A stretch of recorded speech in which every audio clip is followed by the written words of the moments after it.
11 avril. Une sagesse pour aujourd'hui. Fortune, justice. La fortune ne sert à rien au jour du courroux, mais la justice délivre de la mort. Proverbe 11, verset 4.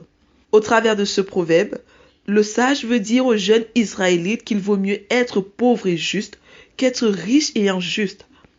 En effet, quand l'heure du bilan va sonner, ce n'est pas le poids du compte bancaire qui prévaudra, mais la justice. Dieu n'a rien contre les richesses ou la fortune. Pour preuve, c'est lui qui a enrichi Salomon, le sage qui parle dans le verset ci-dessus, au point où personne sur terre n'a été autant riche. Dieu dit à Salomon, « Je te donnerai en outre tout ce que tu n'as pas demandé, aussi bien la richesse que la gloire, de telle sorte qu'il n'y aura pendant toute ta vie aucun homme parmi les rois qui soit semblable à toi. » 1 Roi 3, verset 13. Sans la sagesse qui conduit à la crainte de Dieu, on est esclave de notre fortune plutôt que de Dieu. Sans la sagesse qui conduit à la crainte de Dieu, toute fortune rend orgueilleux, cupide et méchant. Sans la sagesse qui conduit à la crainte de Dieu, toute fortune pousse au contrôle et à la domination des autres. Sans la sagesse qui conduit à la crainte de Dieu, au lieu d'être riche pour Dieu, on est riche pour soi-même. Sans la sagesse qui conduit à la crainte de Dieu, pas de repos, de liberté et d'épanouissement véritable et durable. Sans la sagesse qui conduit à la crainte de Dieu, on croit que la fortune est due à nos propres efforts et à notre propre sagesse. Enfin, sans la sagesse qui conduit à la crainte de Dieu, toute fortune finit par prendre la place de Dieu dans nos cœurs. La justice dont parle le sage, c'est celle de Dieu et non celle de l'homme.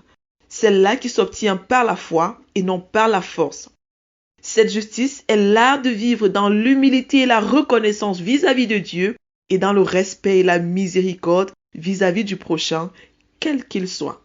Jésus dit, « Cherchez premièrement son royaume et sa justice, et tout cela vous sera donné par-dessus. » Jésus dit cela à ses disciples pour les préserver de toute inquiétude liée aux besoins physiologiques fondamentaux comme la nourriture, les vêtements, le logement, etc. Cela afin que ces choses nécessaires ne soient pas un obstacle à leur identité de disciples, à leur mission de faire des disciples et à leur marche dans l'intégrité, la justice et l'humilité. Vérité. La soif et la passion pour le royaume sont les piliers d'une vie abondante, humble et durablement épanouie. Application. Veillez à ce que rien ne vienne refroidir ma soif et ma passion pour le royaume. Recommandation. Recommande aux riches du siècle de ne pas être orgueilleux et de ne pas mettre leur espérance dans les richesses incertaines, mais de la mettre en Dieu qui nous donne tout avec abondance pour que nous en jouissions. 1 Timothée 6, verset 17. Prions ensemble.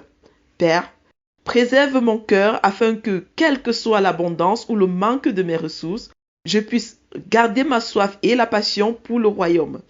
Au nom de Jésus, Amen. Lecture